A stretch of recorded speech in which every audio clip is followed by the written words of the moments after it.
Network offers a diverse lineup of live video podcasts. The IWK 710 Daily Sesh, nightly at 7 p.m. Ganja News Update, Mondays at 8 p.m. Psychedelic Reporters, Tuesdays at 8 p.m. Peace, News and Views, Wednesdays at 8 p.m. Open Your Eye, Thursdays at 8 p.m. What's up, Northern Ontario? Spotlight on Entertainment, Movie Nights, and live on location coverage, monthly on NOK. Miss a podcast? Catch the replay anytime on Rumble, Facebook, Twitter, or LinkedIn. You can also find us on our webpage at www.noknetwork.com. Discover the power of creativity and passion, bringing your visions to life, creating moments that resonate. Book your project today. Only at 117 Productions.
What's up, my tokers, jokers, and smokers? Welcome back to another edition of the Daily CHRONIClez, y'all. What's up, Rodney in the house? Today, I'm welcomed by the amazing fucking only band that I will allow to howl at the moon now, Lycan Bite. Y'all, what's up, guys? Welcome to the show. How's it going, man? How's it going, bud? What's going on? What's going on? No, dude, Lycan Bite in the house, y'all. I'm hella excited because I don't know if you know this or not, but us here at 117 Productions have changed a few things in the Daily CHRONIClez. One of them being our starting soon page. That is now the song Rougarou. I love that. We did that. I love that. Yeah, absolutely fucking did that. You own that shit. But no, welcome to the show, you guys. Today, I want to get kind of in the mind of like all things Lycan Bite. Get in the mind of the beast itself. That's what they say. That's what we want to see in these werewolf movies. That's where all of this lore comes from. So, kind of with that vibe, like, how did the Lycan Bite come to be? Like, is there a story behind the name or anything like that? So the Lycan Bite is, to try to be as brief about it as I can, it's supposed to be like a metaphor for when something unexpected kind of T-bones into your life and might disrupt, Right. your current path, or might set you on a different one. Because a lot of werewolf movies are like that, where it's like a successful businessman, or like, somebody doing very different stuff. One day while walking through the park. Yeah, exactly. And, sorry, Lawrence Talbot. Very good. But yeah, so like often in these movies, they will have everything change for them, and then they'll go through this, gradual but drastic transformation. And I feel like I mean, everybody has, different versions of this in their life, but I think like the biggest one that was like universal for everyone was the pandemic. Yep. And I can see that. Yep.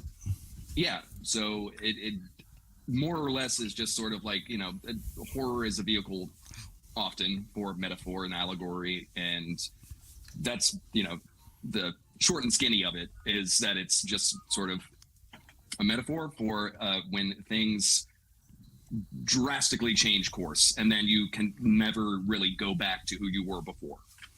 I could definitely see how you embody that with the music. That's the absolute truth there. I've listened to, I don't know, I mean, I'm probably like,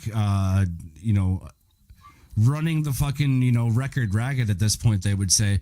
I love Rougarou, love Fangs, I love everything that Honey, man, that one was, when I was watching the live of that, I'm like, holy shit, that's amazing. And then I saw a semi-truck drive by in the background. I'm like, that's even better. Yeah, that one was that video, that live video was at our first gig like ever. Hell yeah. Yeah, so we were very much figuring stuff out, but like, things were looking promising. And yeah, I hadn't been out in the sun in quite a while until that day. So it was very much just like, oh man, very quarantine squishy, and just like was still,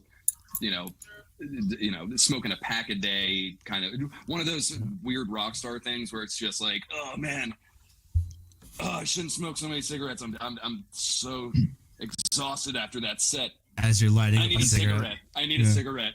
Getting too old for this shit. Getting too old for this shit. Yeah. Yeah. That was a wild time. I definitely want to go watch Lethal Weapon now. Like, that's not even a question. I love those We're movies. going to watch a lot of movies after this podcast. Yeah. We'll be dropping some stuff. We should do it. We should do it. I want to get you guys on another. I have another podcast that I'm coming up with. Well, not coming up with. It's a work in progress and has been in the last few years. It's called the Terpene and Technicolor Review. We smoke weed, do whatever, watch movies, and then like pair movies with strains of weed. Okay. I like that. Dope. Yeah. And if people are like, hey, I don't smoke, I'm like, all right, well then pair it with a glass of wine, shut up and enjoy the movie. You know what I mean? That's kind of the vibe, But it's still a work in progress. Namely, like, I've got one for you. Real quick. Okay. Because I used to work out at a couple of dispensaries out in Portland, Oregon, when I was living out there. Word. And I got a strain called Dragon's Breath for the premiere of the last season of Game of Thrones. Oh, dude, that's dope. I would totally go get. I would totally get. Wait, I think it was a different season. It was the season prior. My bad. Okay. The season prior to the last season. Yeah, it was potent. It did. Fair enough. Did the job. It did the job. As it should. A lot of people are like, well, does it look good? Blah, blah, blah. Does it smell good? Does it smoke good? Then fucking enjoy it. That's good. Yeah. I don't understand where we went wrong with all of that. I think it's because of the lazy marketing with like sativa and hybrid. Like, those aren't really things. That's just how the plant grows. It's just lazy marketing at this point. Sure. You'll start seeing it kind of that. sells itself is the thing. It does. Smell it. So. If it smells good, smoke it. You know what I mean? That's kind of the vibe there. Right. Coming back to your musical style though, well, fucking love it. I really do. I consider yourselves having one more additional fan at this point, and I'm gonna fucking tell everybody. Thank you, man. You're welcome. Appreciate that. Oh, absolutely, man. It's the least I can fucking do. Are there any like specific genres of artists that have like left a lasting impact on you? All right, I can start us off. Yeah, sure. So for me personally, I mean, many bands. It's always changing. It's always like, they'll kind of like change in number, but they'll always be like amongst the cadre of all my favorite stuff. But like Radiohead had a big impact. The White Stripes and basically everything Jack White touches. Queens of the Stone Age, Tenacious D. I love Tenacious D and have for a really long time. Who else, man? Just so many. I'm a big hip hop head. Tech Nine, R.A. the Rugged Man. Pheromonch, like this list could go on forever. The Beatles, it could just like. So I'm gonna stop there, and I'll let someone else talk. Tony, what do you got for me?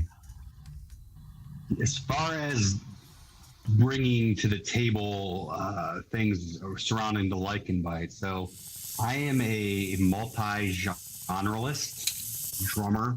So I studied for 12 years of my life. I've been playing for 32 years now. From punk, ska, swing, reggae, funk, prog metal, death metal, tech stuff. When I joined the Lycan Bite a year ago, I really wanted to just get back down like the bare bones of the nitty gritty rock and roll kind of stuff. My influences are Mike Portnoy, Dream Theater, and Neil Peart and Rush. But then going back, the swing days, Gene Krupa, and all that. And it was like the showmanship of that. And, bringing down a bit more of the simplistic beats just to kind of, it was almost like what you don't play, And so, teaming with Scott and G-Hoff in this, G-Hoff. It was just really G-Hoff, what grooves, what kind of bite can I bring to it? So, as I've kind of come into this, I had some double kick elements into it that I don't think were in some of the songs, and as we're starting to evolve now into another altered beast. Yep. From your grave. Just kind of bringing in some of that stuff without overdoing it. Like right now in the background, I have like technical death metal playing. That's good. But then just kind of the edginess kind of to it, and just have fun with it. I love playing with these guys, and I think we just jive well together. On stage, we have the visual cues we kind of know. It's almost like we've been playing for like 10 years. I think it's just because we've been doing this, in our own realms for so long. And it's like a shared energy you kind of like feed off of. It's a shared energy. Sometimes I have to like take the energy from Jeff and Scott and try to bring it back behind the cymbals, but usually they just like to stay up front and howl at the ladies on the in front of the stage. I don't know. I don't have a problem with that. Drummer. I'm just the drummer. I feel that, man. I grew up playing drums in bands. I know exactly what you're talking about. That's the truth of it. But so we found the heartbeat, we found the voice. Where's that funkadelic bass line? Let's talk about that real quick. Oh, I like to think I bring the bark. There it is. There it is. I can see that. Okay. But I mean, as far as my influences, I mean, I grew up listening to like oldies and stuff like that. That's why I got into music, was just catchy like pop tunes, Neil Diamond and Tommy James songs on the radio and stuff. But when I got older, I got into like stoner rock, Caius, Queens of the Stone Age, and then punk rock and grunge and stuff. So that really influenced, I guess, my style of playing in terms of what I try to bring to this group. And so I think, I try to make it heavy but danceable. I kind of think of this group as sort of a horror disco type group, where I'm trying to keep it heavy and edgy, but danceable and I guess accessible. But yeah, I mean, I like all kinds of music. I listen to some hip hop. Right now I listen to kind of a weird genre. I've gotten into truck driving country quite a bit. I know how weird that sounds, but there's a lot of really good old tunes where I'm like, man, that's an incredible song. How have I never heard that before? So I've been listening to that kind of stuff and playing that stuff on my own. But yeah, as far as this group, I try to bring, some of the heavy like punk grooves and, some of the old desert rock type vibe to it. I'm a big Caius fan. So when I think like low end stuff through bass amps and bass and stuff, that's kind of what comes to my mind. It's like some really heavy bass grooves that way. And I try to bring that. I'm primarily a guitar player, so when I play bass in this group, it's a little bit different. They've kind of let me be unleashed, so to speak, to play, I guess, fancier bass than I'm accustomed to in other groups. So yeah, dude, I dig it though. It worked really well. Yeah, it's worked out so well that like everybody picks up on it. Right. And I think that's another reason, like, you know, and Tony brought up how it's kind of like we've been playing for a really long time together. And I think it's because not only have we been in our own different groups over the years, but we all have strange and eclectic music tastes. Like a couple of that I just want to bring up because I knew I was going to forget some crucial ones. System of a Down and the Mars Volta have been hugely influential on me, both in playing and like the desired outcome for what music can be. I grew up listening to like Alan Jackson and Garth Brooks and, you know, Faith Hill, Clint Black, Reba McEntire, you know, like, and then glommed on to hip hop in like middle school, and then later got into rock. Like, it's a weird trajectory that happened there, but like, because we're all just like vacuums for different styles of music, I think we're able to just be like, yep, okay, we're trying to get this sound, we do this, then done. All right, boom. Like, and if something doesn't work, it's just like, cool, shred it, let's figure out a new section. You know, it's just, I'll be damned if that doesn't sound like a fucking line cook. I'm gonna be honest, dude, with you, man. you know, Like,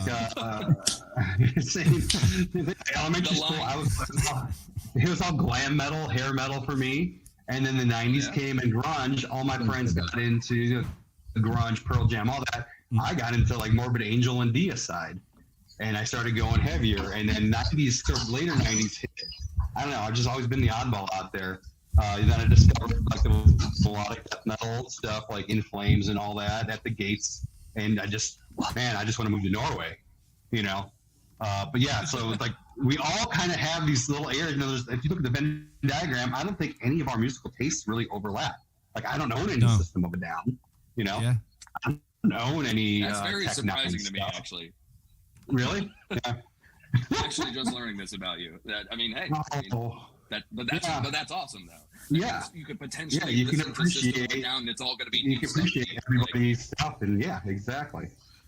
I love System of a Down. I think that my most favorite song from System, and this will give you an idea of where I learned System and like when I started listening, Prison Song.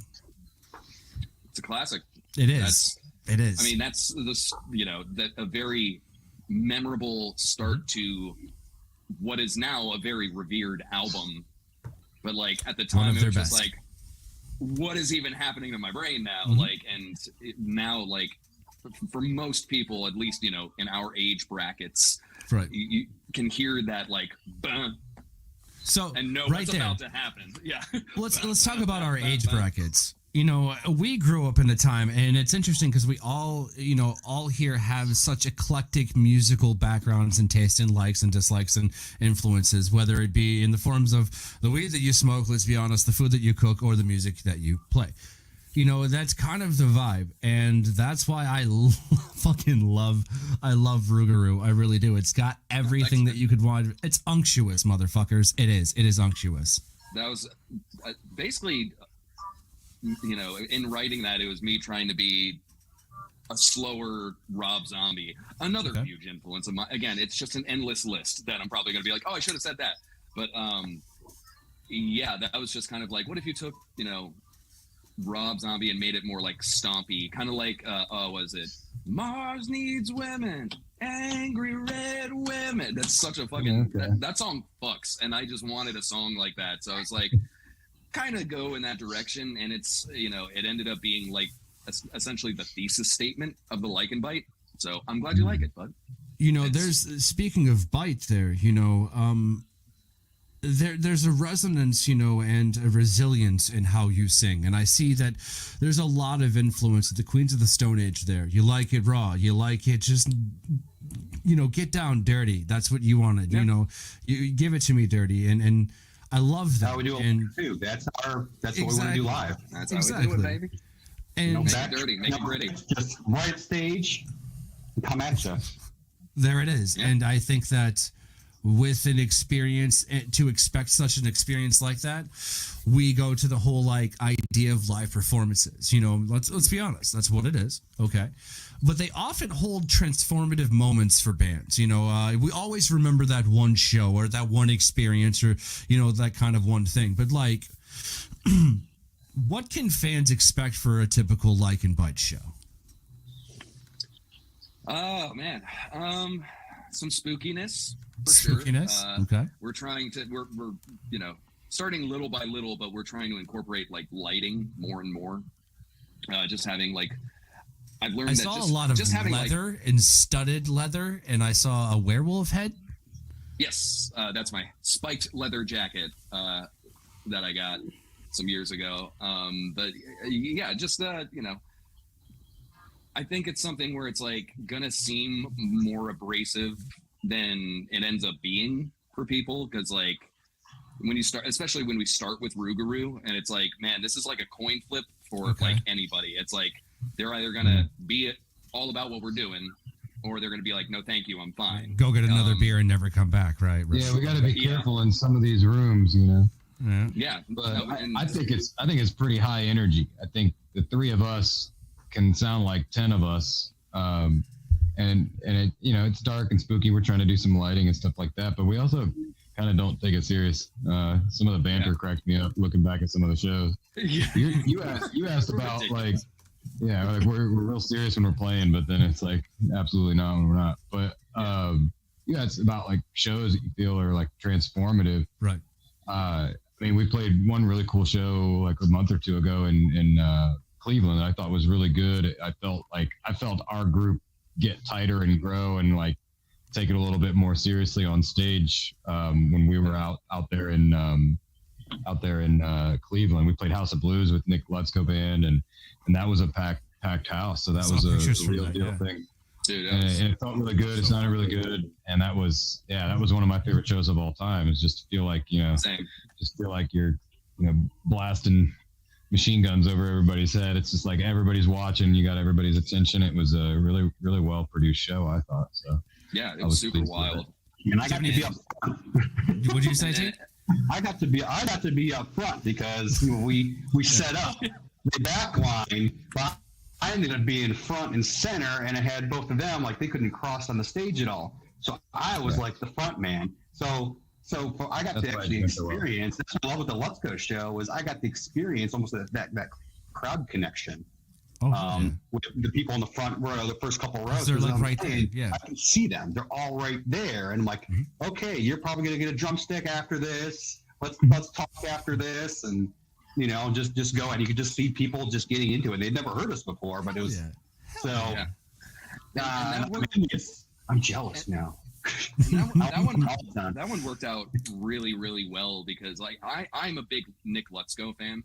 Okay. And so opening for him was already a treat for me, but it was also just like we had a bit of a moment where like, sometime before the show we were just like, oh, this is like, because he does like comedy stuff, but like he also has some like more straightforward stuff. He's really great. If you haven't heard Nick Lutzko, please check him out. He's phenomenal. He's incredible. He's hilarious. But when he like has more serious tunes, they are phenomenal. I cannot recommend this dude. They're all good. Yeah. So in the time like leading up to it, there was a point where we were just like, oh, we're playing Werewolf Rock and Roll, and these people are at like a comedy type music show. Oh, no, hang on. It's not fine. It should be fine. We can't call it just Werewolf Rock and Roll. There is an actual specific term for this. Occult-turnative. Thank you. I wanted to make sure we snuck that on the show. I heard it in the green room, and I'm like, wait a minute. No, we got to get it in there. Absolutely would have forgotten to do that because I have vintage ADHD, so I appreciate that.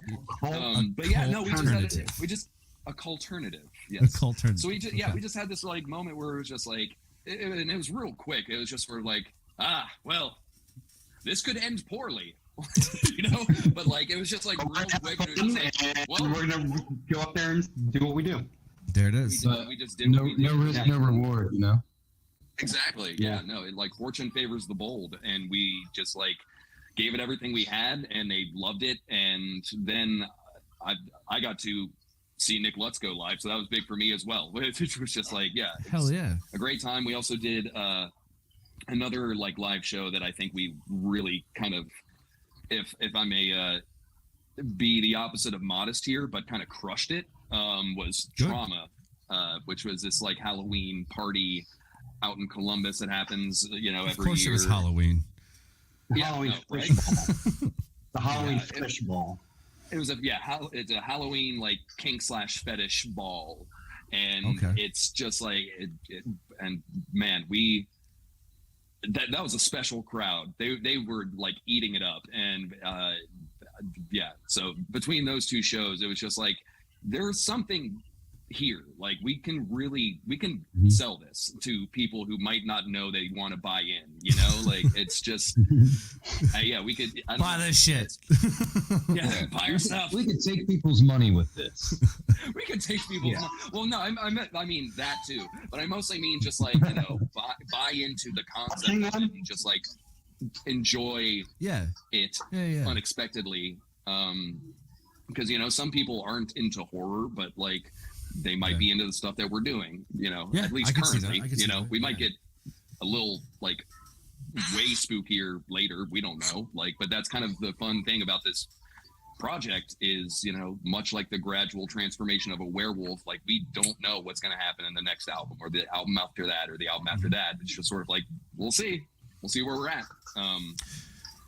You know, I think that like I want to see a lot more horror movies now incorporating Occult-turnative, in their music. I think that it would help drive the stories and the narrative, and I think you motherfuckers are onto something. You know, I want to go back to something that you said earlier, is more specifically, Tony. You said you were right there, kind of with the crowd, pulling the emotions and the energy. You could feel it, and you're jealous of it. But I ask you, you know, as an artist, where do you kind of draw inspiration when crafting your song? Is it that crowd, that vibe that you're going after, or you know, like what is it more specifically? Like where do you kind of pull the inspiration from? Is it that moment? For me, whenever I'm working with them, I hear something, my mind immediately goes to horror movies. Okay, it's like. Almost like we're writing some new songs or something. I'm like, you know what? The video is already in my head for how we should shoot this or something like that. Right. Like I think all three of us were very visual, right? So you know, what would the sound be like? What would the drum beat? Is it droning? Is it heavy? Is it lighter? Is it more fun, like dancing? So that's where I kind of draw the inspiration. Just for just the experiences of is it fear or is it flight, right?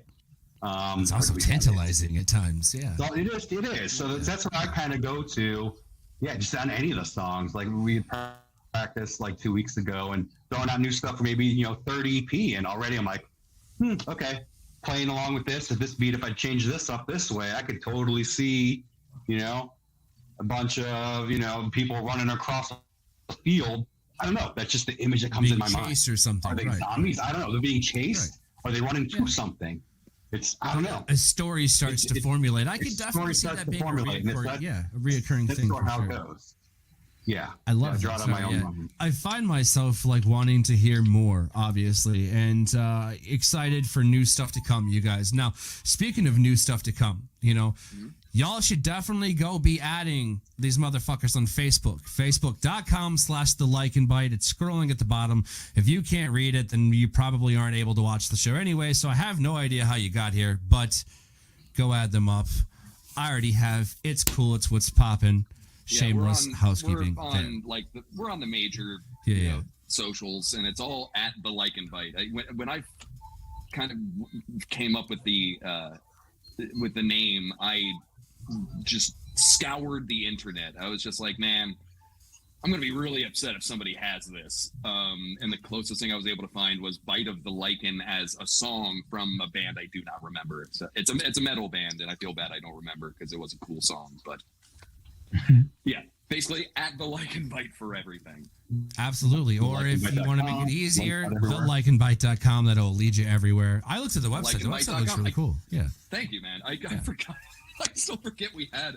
So this is classic Scott Baker ADHD happening. Is like we needed an EPK to submit to like a festival or something, and I went to make an EPK, electronic press kit for those who do not know. And I went to make one, and then it was just like I found a lot of bands just have it on their website, and then I was just like, we don't have a website. Man, I'm just gonna make the website today, man. This is whatever. We keep putting it off. Like I'm just gonna do it, and then by like the day's end, I finally started working on the EPK on the web. Like that was the last page of the website I actually used. started designing. So it was just like, oh man, of course. I set out to do one thing and it took me like 9 hours to do that. But we have a website now. So thelycanbite.com. Speaking of thelycanbite.com, go check it out. It's actually pretty fucking dope. I'll throw some up, up here real quick. I like how like when you get there, it looks together, if that makes any sense. You know what I'm saying? You see a lot of these websites that don't transfer well to cell devices and shit. Y'all's, it's seamless. It's dope as fuck. Thank you, man. Yeah, absolutely. That's because that is like a weird thing that like you don't really think about until it gives you the option of just like, do you want to work on the mobile version of this? And it's just like, hell, that is what most people look at this stuff on Reddit is. So okay, well, yeah. I feel that, but I want to go back and talk about something real quick because I see, the guys coming together. I see the people, putting their fingers to the frets, putting their hands to the sticks, writing the notes. I see, the way that you write the songs. I see everything coming together. But I want to know, as far as collaboration, we understand that it can have some very explosive and very creative results. Ergo, the Lycan Bite. Duh. But have you ever had the opportunity to work with other musicians or artists on said projects? For example, is there anything that we can expect with you guys collabing with anyone in the future? So maybe. I don't want to say too much. I don't like to say There yes. it is. We don't want to talk about our thing with Jack White coming up. I know. Well, there you go. Yeah, we don't want to talk about that. Oh no, I spoiled it. Oh, rats. We're going to get a phone call from him and he's not going to be happy. But yeah, he will. We're going to try to, Yeah, he will. we are going to be, I might be hopping on a track pretty That's soon dope. with a band that we're friends with. You will hear about that eventually. Hell yeah. I just And wanted to hear that then- you guys were actually because it makes sense. You want to share that energy, and I can yeah. see you guys wanting to infect others if you feel what I'm saying.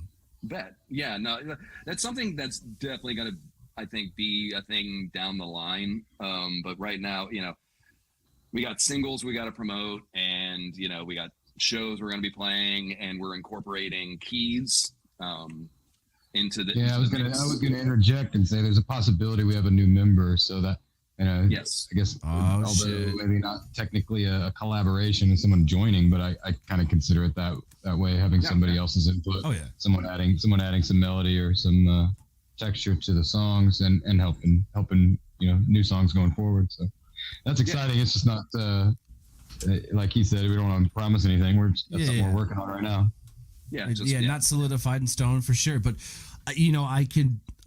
dude, that's okay. Hang on. Here's the thing. I feel really good about it. Yeah. But you never know. Like sometimes it might just be like, Right. Okay, it's looking good, and then you're working with somebody, and they're like, all right, this isn't as much of a thing I want. It happens. I've had a lot of and I'm sure these guys can relate, where it's just like false starts on bands or band members and stuff. So Yep. I've had we're that in putting the in line of the work business a here, few so, times. I feel what you're saying, Yeah. Hell, dude, I've even, growing up a people pleaser, like in kitchens, and I'm a people pleaser now. We all are to an extent, let's be honest. Oh, puppy dog. It says But, spooky.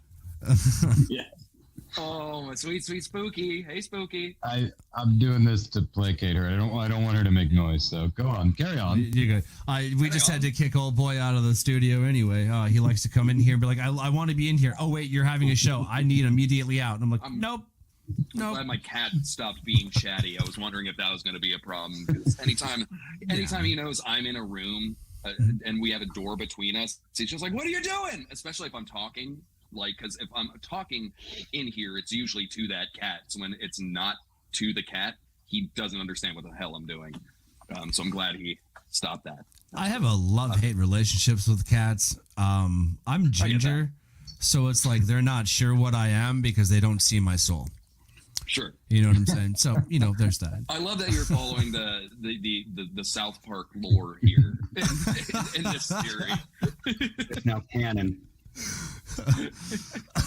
What were we talking about before? Line cooks and something. The energy of bringing everything together, kind of, sure. collaboration is fun. I like seeing, hearing the new stuff coming up. That's going to be dope, At the same time, that's all alleged. Don't hold us to it until it happens type of vibe, by all means. But, I guess kind of at this point, we've heard where Lycan Bite kind of came from, with the new drummer, the new vibe. We've heard about House of Blues, We've learned about what pets we have. I think it's only fitting that we covered a take lot this. of ground. Exactly. I think it's only fitting that we watch the video Fangs. So before you cue this up, our buddy Steve Hatmaker stood in on this video. So Steve drummed for us for like a few gigs before we ended up meeting Tony. I'm trying to Tony that way. And it was something where we were like super stoked to have him, and then like once we were like, hey, can we consider you in? And he was like, yes. And then like pretty soon after, he joined up with Artifice, and it was like, yeah, we cannot be mad about that. Like, no, nicely done, well done. Yeah, just so. But luckily, when we put up like our APB on looking for a drummer, Steve's share of that post led us to Tony, and it worked out extremely well. Well, I'm glad it did. But without any other which brings further me ado, to Steve is the one drumming in this video. Yeah, I don't You're have not the gonna Steve Tony. No, And Brandon Morit is the drummer on the track. He was our. I think it is credited on this video. Yeah. I think it is. But without any other further ado, y'all, here it is. Fangs.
So that's a video. So that's definitely a video. I like that. Did you notice that in the video there was so the women dancing? I love that kind of aesthetic. I love that vibe. That's very burlesque, very inviting, evocative. Did you notice that they were kind of off time a little bit? Like they all like. So did they rehearse that? So well, that might be for a couple of reasons. Okay. I edited it by myself. This was very DIY. So there I might don't be some think that timing it's an issues on my editing part. thing. I think it was more But- just like a dancing thing and me being pedantic. But yeah, no, I could see the editing a little Well, bit. Yeah. also they were very sweet. They were very nice, and they did it for free. And They were prepared with that. They had that whole routine. Yeah. That's why I asked, Yeah. because like Like, so my friend- it's choreographed. Yes. So my friend Renee, who's one of the dancers in there, is also the choreographer. Mhm. And so she had this whipped up, and she taught it to them that day, the day of the shoot. And Okay. they they did, we did a bunch of takes, and I just kind of clipped together like what worked best. And I let them know that. I was just sort of like, Right. if it's not 100% perfect, it's totally fine. Like, it's like, the energy. We just need the energy. Oh, and it's then there. I can It's clip definitely everything there. together. And they did a great job. Like, they were they like above and It was beyond like a what I was expecting. star-spangled bannered fucking amazingness. It was dope. It really was. Like Yeah, and we at the wanted- same time, like if they did that in one day, then I will fucking acquiesce right now and stop talking shit and be like, "Yo, girls, get it." It's the rain. they- Egg on my face. It's A the different ring, story dude. then. Give them- Different story. Give them their flowers, man. They Absolutely. really they fucking brought it, and that was another way. Like we keep having like little milestone moments of just like there is something here like that keep us really going, and that was one of those days where it was just like, man, like they brought it, like we brought it, like it's just, and and I edited that video. Like I had Yeah. edited a music video in the longest time, so it was just sort of like we're gonna go for it, and if it has that like shitty horror movie quality to it, then like that's just gonna fit into what we're doing anyway. So yeah, How could it not? Right? Exactly. Yeah, and I we- look at we that hope- video- We hope to reincorporate.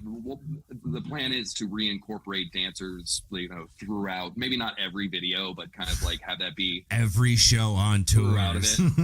Oh my god, that'd be expensive. It's a lot of outfits for Jeff, man. He's got to do a lot of quick stage outfit changes. Taylor just Swift like ain't got that. shit on you.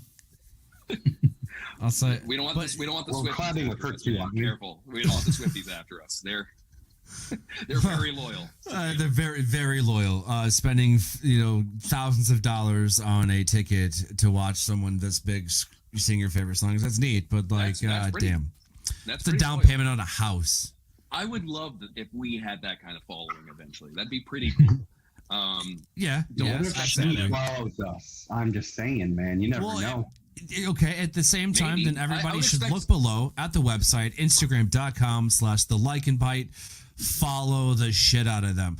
Whore this out like it owes you money. IG.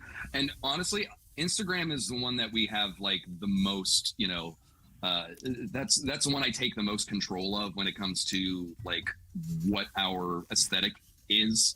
So Okay. the best representation of like what we're about, like it's I try to The best way to experience the Lycan Bite. is through the Instagram. Yeah, it's like everything else is Okay. kind of like things we carry over from that. So if you want like Mhm. all the fun like story stuff and all that, Instagram's the way to go. But like again, we're on I don't want to say everything, but all the main ones, all the main ones, all the big ends, all the big Yes. ends. Yes. Social media is it's definitely like a notable obstacle in the way of bringing yourself to the public. Getting the word out there. Like, what are some fun things that you guys have started doing on social media? Like, I see these new reels. I see like the inside of the recording studio. Like, there any other like new upcoming projects or like ideas if you like look forward to doing? Currently it's all currently it's all currently it's everything we have planned right now is in promoting the next EP, the Full Moon EP, FOOL. full moon. Nice. And we're going to be teasing a few, we're going to be doing a few singles before that, and doing videos for those. So like right now, the big push social media wise is just like BTS stuff, behind the scenes stuff. Right. In the studio with the creative process. It was just sort of one of those things where it was like I kept having to set up the cameras like every day, and it was just like, this is so stupid, but like it's just it's easier. It'll be worth it. It'll be worth right, it, right. and then I'll just have a ton of stuff to work with. I heard something on one of the people. You just can't be a musician these days and have the label and have somebody with media. You have to do it all. Mm-hmm. It's all DIY. You have to be your own PR. You have to be your own logistics person with getting shirts, merch stuff, all that. Yeah. Cleaning up, and engagement, and running. It's running a business. It's running a business. So and it always has been. We're pretty scrappy, but like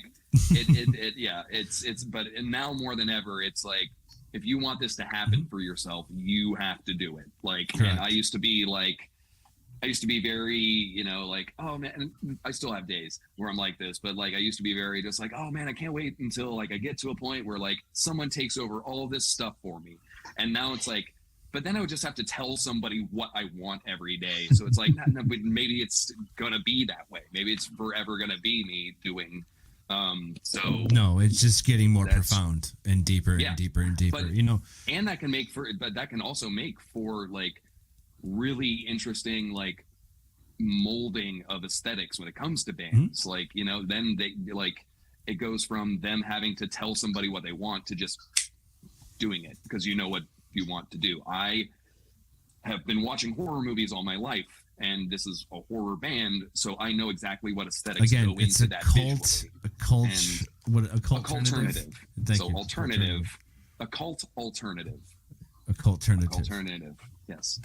I dig that. Okay. A little bit of like nuts and guts rock and roll and like blues kind of deal, and then just throwing like a spooky lens over everything, and you got the Lycan Bite. There you have it. Now, the clock coming in. Like ADHD nonsense. No, you're good. You're good. Like, it flowed perfectly well, dude. It did. Fantastic. It worked out well. I have one last question to tie it up, though. So sure. At the end of the day, just all things considered, ultimately, what do you hope that listeners take away from your music? Is there a specific emotional connection that you're trying to invoke through the songs? I mean, obviously there is, but like, what do you want the takeaway to be? For sure. It kind of just depends. It just kind of depends what the song is. Right. Because, we have like Pox that's very, very much social commentary. And then you have things like Honey, where it's just very horny. It's just kind of trying to, it's basically just trying to like tap into the kind of like social commentary that horror has been about for a really long time, if not forever. So it really just the whatever we're trying to evoke in people is like whatever this it depends on the song. Hell yeah. Tony, what's your favorite song coming onto this? You know what I'm saying? Like, what's your favorite song to play? Let's see. The first, I love playing. Actually, Rougarou is really fun to play. Especially like the way I kind of have evolved with it now. It's just big, huge, booming drums. The tom hits, and then with Rougarou that goes into it. When I came in, I understood that part was more like the transformation, right? Okay. So I double timed it. So live, it's actually sped up. Well, it's just double time. It's the same beats per minute, but then it goes heavier, and I throw in the double bass at the end, and it's just like thrashing, and then it ends, right? So I love playing that one live. Okay. Geoff, what about you? Yeah. What's your favorite song to play? Ooh, that's probably a tie between Honey. I like playing that, and I like I like "Quit Burning Witches." It's one of the new songs. If you've seen us live recently, you probably dig that one. It's got a really cool, I think, it's cliche as it sounds, an infectious bass groove. You know what I mean? It's got that one's really fun to play, and I can see people dancing to it every time we play it, and that gets me going. Is seeing other people vibe with it. I think that's it. That was a pretty unexpected crowd favorite. Is like, because it really is that. Well, that's based off of a riff that I've had, for a really long time, and just couldn't find places for it. Okay. And finally it worked its way in, right? Yeah, but it was also just like, man, this is another one of those. Like, it's a litmus test for like, if you're going to be into our stuff. It's like, this is as weird as it gets. So if you're not like into this weirdness, I don't know if you're going to be into the rest of the stuff. But like, people have been digging it, and it's just. But again, like and that's my thing. I keep being like, oh man, we're going to be the weird horror kids. Rats, and then like we get people all the time complimenting. So if I were to say the word Monster Squad, how would you feel? I would say the Wolfman's got nards. Wolfman's got nards. Yeah, dude. That's one of my favorite movies, man. Seriously, dude, it's so fun. Horror Goonies. We played that at the first show opening for me in Columbus with the band. What was that? Almost like a year ago, guys. Right? Remember at the so I think that was at the spot. Right, had the projector in Delaware. Yeah, that was at Delaware. Yeah. But as far as like home show for like me being in the band, I think that was like the first. And we had the projector set up, and we were projecting Monster Squad. Hell yeah. It was awesome. I think Andy Gower, the kid I think he follows us on Instagram. I know I follow him for sure, but I'm pretty sure he follows the show and everything we're doing. Hell yeah, nice. That's dope. There's a good shot of that. Our buddy Chandler, photographer. Chandler Moyer, check out his stuff. He does great stuff. He got a shot of me playing in front of the projector, and Dracula's right on my ass, like because of the projector. Like I'm right in front, and it's perfect. We did like, a side project onto it. It's not even like a distorted, like, oh, you can kind of tell it's him. It's like, it's literally just like right on there. The right amount. Right. Yeah, it's so funny. That's dope as hell. I was just thinking, I was like, wait a minute, that sounds like some Monster Squad shit. And I was like, you know what, I'm gonna test the waters, and I'm glad I fucking did. I'm glad you did it. Well, and that's a really good example of like how like, and we will definitely get into some like overtly scary territory at some point, but right now it seems more important to just like have fun with it. That's very much in the spirit of like Monster Squad and like monster movies from like the 1960s and the B movie the B movie stuff. Like so like we definitely have moments where it's just like, yeah, we're gonna have some pretty spooky stuff here, but then stuff where it's very tongue-in-cheek and just like just like we want to have fun, like we're very serious about what we do. And but there's like a comical nature at the same time. Right.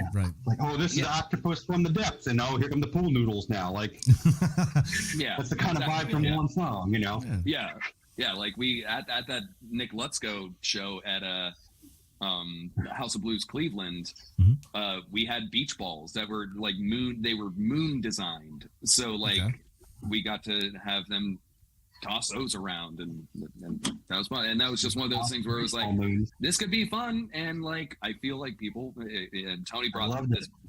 I keep that way. Tony keeps, he brought the idea up, and I was just like, I didn't know that was even a possibility. This is great. Yes, let's do this. Yeah, there 10 it is. 10,000 always. And that's the truth. I mean, 10 million. I mean, tap into. You're at 100% either way. Yeah, 110% either way. Speaking of being at 110%, we've reached the portion of the show. Yeah. We have this little card trick thing that we like to do here. I still have yet to come up with a fucking name for this, boys, and I apologize. So any suggestions, please hurl them at me. But we're at the part of the show where we pick a card, and your fate is decided by these makeshift fucking Pokemon. Well, they're not makeshift, they're real Pokemon cards, but they're makeshift placers of your fate. is what I meant to say. Holy fuck. I've been smoking on some fucking like grape ape dabs over here, and they have me fried, boys. So I'm enjoying myself. So here we go. Oh boy, yeah. So Dabs, I'm gonna shuffle. Oh, dude, space travel, dude. Like you take him to the dome all day, like I do. Shit gets done. Yeah. More like Digimon. Do you guys watch Digimon growing up by chance? No. Well, here's the thing. I played the Digimon, like the little, that's like fair. in the original Is it form. the thing that you feed it and it will die? No. It's like a Tamagotchi. Battle okay. Tamagotchis, essentially. I would be old feed for that. it so it doesn't die.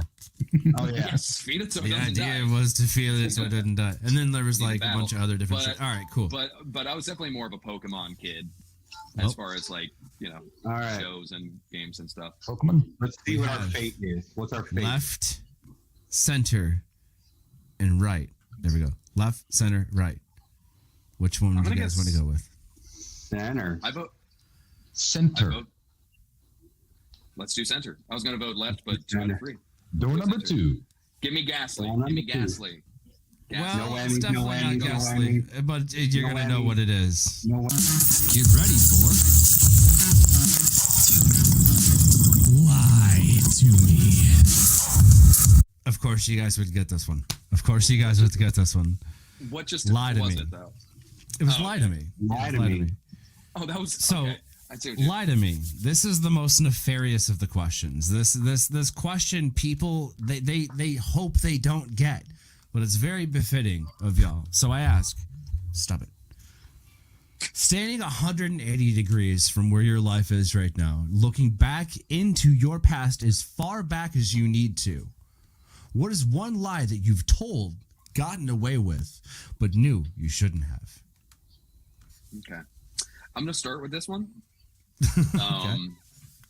Well, it's not a big deal. It's just sort of like I watch a lot of movies, and people, friends and new friends, or whatever, they ask my opinion on movies, and mostly horror, but like I get a lot of questions about movies in general, and I have not seen The Godfather all the way through.